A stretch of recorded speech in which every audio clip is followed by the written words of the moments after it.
Hello and welcome to today's video. And in today's video, I'm going to give you some suggestions that you can apply moving forward to help you stay within a calorie deficit. Well, the reason why I can comfortably give you these reasons in no particular order is number one, I've been training myself and others for about a total of 10 years now at the time of recording this. And number two, I have recently come off a cut myself. So I'm going to share some tips and tricks that I applied from my cut. And then point number three, which I do feel like is the most important point, is I'm sure you've heard someone tell you by now that the only non-negotiable for fat loss is calorie deficit. And although this is true, I do feel like this isn't very helpful advice in isolation. Telling someone that they just need to be in a calorie deficit, in this case you, without telling them how they can be in a calorie deficit isn't very helpful advice.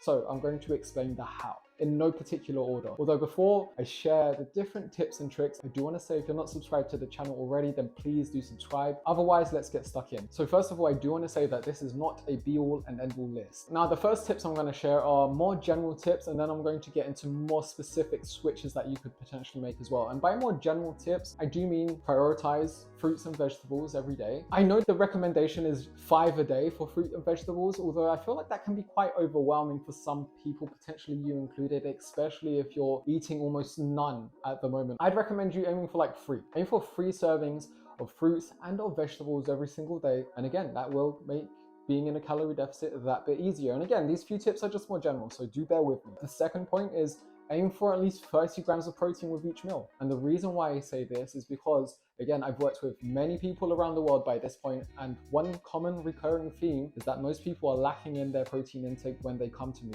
So chances are you are lacking in your protein intake as well, and increasing your protein intake is going to make the fat loss journey so much easier, and protein is more satiating as well, so it's a win-win there. And if you're unsure how to increase your protein intake, I would potentially start looking at including a protein source with every single meal. If you already are, then you could potentially look at doubling the size of your current protein sources. Although if you are already doing those first 2 points, then it could get a little bit more specific where you might want to, and this is actually something I was going to bring up later, but I can bring it up now, maybe opt for more leaner sources of protein. So maybe if the protein sources you're opting for right now are quite high in fat, maybe it's predominantly steak or fatty fish, which this isn't to say you shouldn't eat them because they're definitely good for you. But if they're the only thing you're consuming, then maybe look at getting in more leaner protein sources as well, such as maybe turkey, chicken breast, or tuna. And before I go on to the next point, the reason why I am a fan of increasing your protein intake is because the more protein you eat or drink, the likely you are to consume less carbs and fats. Because again, it goes back to the protein being more filling point. I thought I'd quickly give you a heads up that if you want a free fat loss guide, you can grab that from my website via the link that's going to be in the caption of this video. And the reason why I thought I'd give you a heads up is because I've recently given it a brand new makeover. So again, grab that via the link in caption and it's yours. So point number 1 was fruit and veg. Point number 2 was protein. Point number 3, increase your fiber intake, or just be more aware of it, because I feel like most people, again, potentially you included, fiber isn't something you're thinking about. I feel like the fitness industry is very good at speaking about calories, fats, carbs, protein, and fiber tends to get ignored quite a lot. So if fiber isn't something you're thinking about too much right now, you could think about this. And you know what I do want to say as well is that you don't have to apply every single point I'm about to mention, because if you apply every single point I'm going to mention in this video, you could get overwhelmed.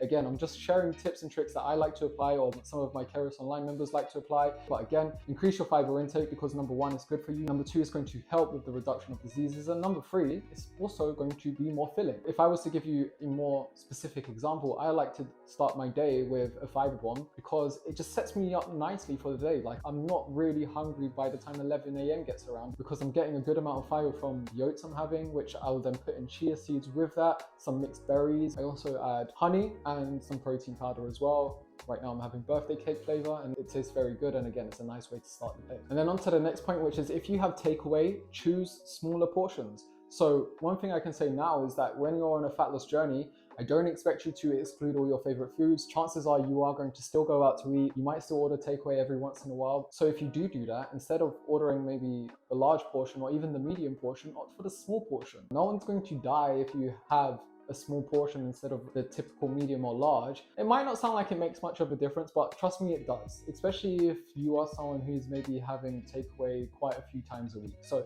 opt for the smaller portion, and that can definitely help. And now to get stuck into the more specific suggestions, consider swapping your regular ketchup for low sugar and salt ketchup. Instead of full fat mayo, opt for mayo light, and that can definitely make a difference. You might save yourself maybe 100 calories depending on how much sauce you usually use and how frequently. And then when it comes to dairy products, you could aim for 0% fat milk. Although I know some people say that tastes watery, so if you don't really like that, then maybe just have semi-skimmed milk. I just would say that maybe full fat milk might not be the best choice for being in a calorie deficit. I then aim for the low fat cheese instead of the regular fat cheese. So in Portugal, we do have like a cheese that is low in fat. It's like 50% less fat, and I opted for that one a lot when I was in a calorie deficit. It might not taste the same, but again, some sacrifices have to be made when you're trying to be in a calorie deficit over the long term. I'd also recommend having 0% fat Greek yogurt instead of the regular Greek yogurt. You could have the diet soda over the regular soda, which is probably going to have like, I don't know how many calories per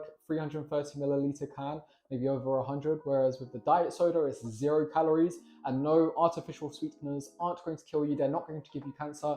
Research has not proven that in human studies. And I do have a YouTube short that does cover this in more depth that I'm happy to leave in the caption of this video. Perhaps minimize liquid calories entirely, because calories that you consume via liquids aren't going to fill you up as much as solid food. So I'd prioritize getting as many of your calories as you can from solid foods. And if you can eliminate liquid calories entirely, I think that's only going to help. That is something that I did for myself, and I know that works quite well for some of my Keros Online members as well. So I just wouldn't drink my calories. So of course, you're going to want to prioritize your water intake. That goes without saying. But if you want to mix it up a bit, squash and maybe diet sodas could be good ideas as well. I then recommend boiling or air frying instead of regular frying. Although if you are going to fry regularly, instead of using regular oil, if you want to save more calories, then use fry light oil. So it's 1 calorie per spray. And that was a huge game changer for me on my fat loss journey as well. If you're someone who likes to put maybe lots of milk and sugar and other sorts of things in your coffee, I'd recommend just having a black coffee, because you are going to save a lot of calories there as well. Or if you do want to continue putting something in your coffee, then maybe instead of the 3 or 4 sugars that you usually put, maybe just put 1. And overall, that is it from me. So again, this was not a be all and end all list. Maybe you have some suggestions of your own, and if you do, definitely feel free to leave them as a comment below this video. Again, you don't have to apply every single suggestion that I made, because number 1, they're just suggestions, and number 2, if you try and apply every single point, that might feel slightly overwhelming. So